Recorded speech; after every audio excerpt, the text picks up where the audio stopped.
Hey guys, so it's been a long time since you all seen this one. Probably close to 10 years now. And I bought this brand new at Harbor Freight. This is the Greyhound ones. The new ones are black and they're labeled as Predator, but as far as I know they're the same thing. They appear to be. These are Honda clones of a GX200. And they didn't come with a pulley. I put that on there and left it on there. But now, stupid me, who don't practice what he preaches, I left some gas in it and I put it away and forgot about it. So now I cleaned out most of it a while back, but the carburetor is gummed up some, and the tank is too in the bottom, and the fuel line rotted off of it. I guess because of the ethanol in it. And so I got to flush the tank out a little bit and clean the carburetor and put new fuel line and an inline filter if I got room, because the internal filter dissolved. So we're going to try to get it running again. And it seemed like a waste of money and a waste of an engine when I bought it, because I just bought it when they had it on sale and ain't really never used it on anything. I was hoping to put it on like a go-kart or a mini bike or something, and never did do it. But so I'm hoping to get it running again, and then once I do, I'm going to drain the gas out of it and put a little Marble Mystery Oil or something in the tank just to keep it from rusting and keep moisture out of it. And I'm also going to change the oil, because the oil's got an old gas smell to it. So yeah, this video is going to be getting this running again. Been sitting for probably 3 or 4 years, I'd say, or longer.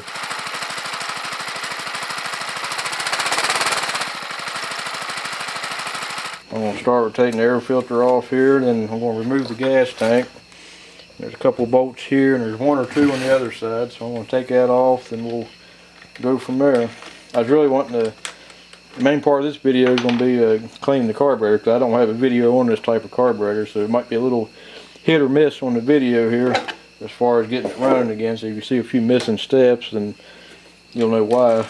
I'm not going to show anything on the removing the tank or cleaning the tank out, but mainly concentrating on the carburetor part of it. So, like I said, I wasn't going to show taking the tank off, but I wanted to show how the bolts are. You get 2 bolts here that you actually don't have to take all the way out. Then over here, you got one 8mm bolt, and the other 2 are 10mm. It goes right here. It actually screws right into that side of the tank right there. I thought it pinched it, but it didn't. You see, I tried to put another type of fuel line on it, but that was all I had, and it just didn't want to work. So I'm going to take that off and put some blue line on it. That's all I could get local. But I forgot to order a 3/16 ID fuel line. Okay, so you get 2 10mm drive nuts here. Hold this on. This should come off. And the valve cover hose was holding it there. Then you can get to your carburetor and everything here. See, this wasn't the right type of fuel line. That collapsed on there. Just took that linkage loose, didn't mean to. And that linkage just goes in here like that. There's a hole in there we'll look at when it's off. It catches in that slot on there so it can't come out.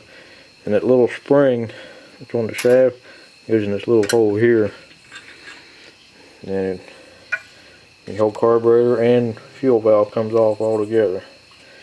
So I'm just going to set this off to the side until I get the tank ready to go back on. I got to figure out where I'm going to put a fuel filter on this.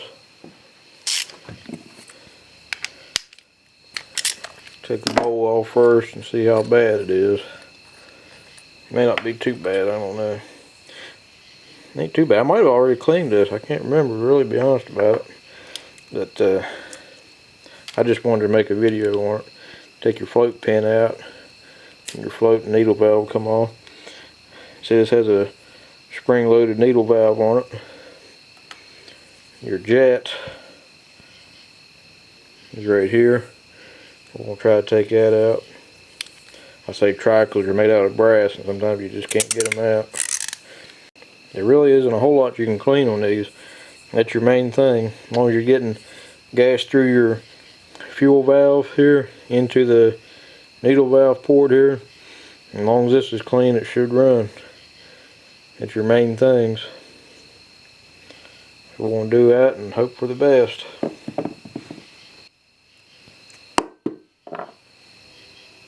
Okay, so this is the jet right here. If that passage is clogged up, you can see through it right there. It won't run at all. So I'm gonna run it's clear, but I'm gonna run a wire brush through it just a little bit to make sure. Okay, so I know it's clean now. I might actually drill that out eventually to get more fuel going into it. Drop it back in there. And also sprayed the carburetor cleaner and compressed air through all the passages. And everything appears to be in pretty good shape now. Just going to barely snug it in case I need to take it out later on. Put the float back in it. The float pin. Just like that.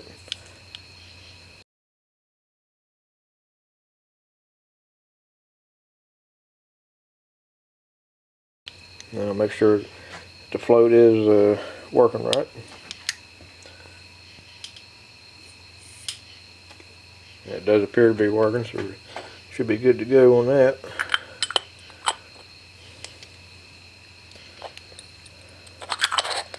I'm going to turn that so it's facing the front of it.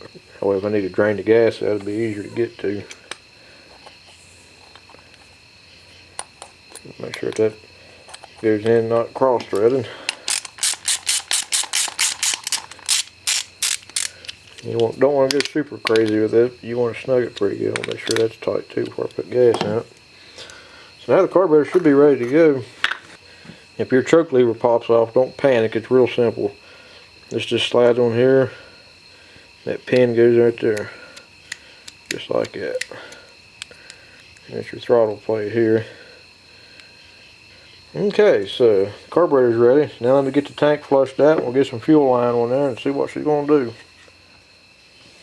Okay, so the carburetor goes back on the same way it came off. The gasket stayed on there, so it appears to be okay. Go ahead and hook it throttle up. See, it just goes in a hole right there, and then it comes like that. It won't come out. And your little spring hook down in that hole right here. Try to bend it back over a little bit. And your fuel line comes in right here at a weird spot. That's going to complicate things as far as putting a fuel filter on it. I'm going to have to see if somehow I can make room for it down here by the block or something. I'm not sure yet, so I'm going to have to figure it out. Like I said, your choke's built in, your fuel valve's built in. Then this will go back on here in a minute. We'll go ahead and get the fuel line and the tank set up. So we probably won't show that on here. I did get blue fuel line for the blue engine, so we'll get with you here in a second. Okay, so the fuel line routes up through here in the metal here. I get the inline filter here, and it's going to go on the tank here with another clamp. So it's not much room to do anything, just barely enough room to put that inline filter. I hope I got the length of this last piece right. I already checked for spark. I just wanted to make sure it's going to hit and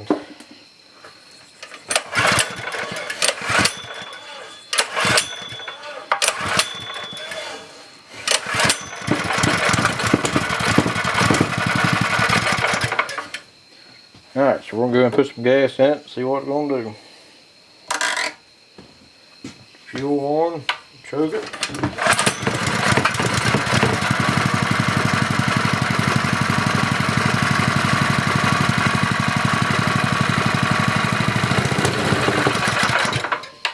Always was cold nature.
have to choke it every single time when you restart it. So we'll see what it does now.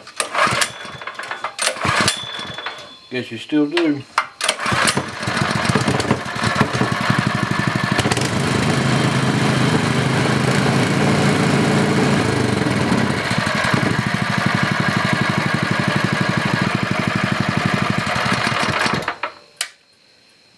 Well guys, if you got any questions or comments about this type of carburetor or engine, leave me a comment below and I'll do my best to get back to you.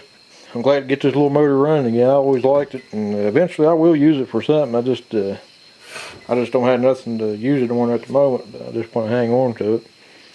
But I like this blue better than the black ones, the new ones they got out. Well guys, if you got any questions or comments, like I said, feel free to leave a comment below and I'll get back to you as soon as I can. So thanks for watching. Catch you on the next one.